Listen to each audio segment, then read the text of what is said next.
Assalamualaikum warahmatullahi wabarakatuh. Mga loks pagarami sa maging Lanao del Sur nagyan kaapkan giwa buni-bunian na iklilalilang rekano.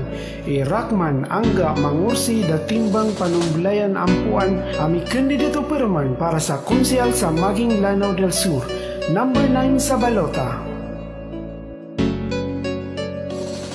Ipuon sa paganay na taman dun sa imanto, si Rakman ampuan na di managuntaman. Suranun gagaw niyan sa ingedaya maging nya ilay tanuron sumanga panamarian.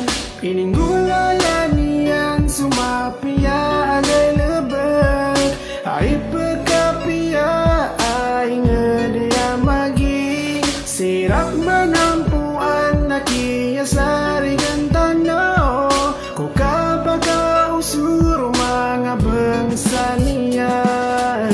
Butuan tano si Rakman ampuan para konsehal sa ingedaya maging pakitaros tanong so mga pipiya agalabag kaya na itegumpia tano mga lugunan tano si Dato Rakman ampuan malabudin dulo namin ipagugupatano gagawi idaw-daw umuran sa suminang na itataro siya sugalabag kamapiya di tanang lipatang number 9 sa balota si Rakman ampuan para konsehal sa maging kiyasari gantano kung inindulo na tanaw ko kamapiyaan o pagtaw gusto ingad.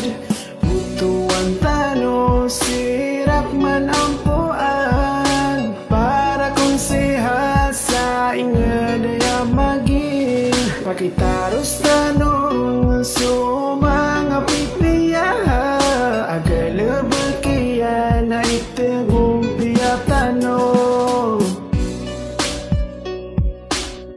Si Rakman angga mangursi da timbang panumblayan ampuan na kalalaman tanun sa dinyan di kaserbisyo sang kaya municipality ang maging Lanao del Sur. Sa butuan tano perman para sa konsyal, Rakman ampuan number 9 sa balota.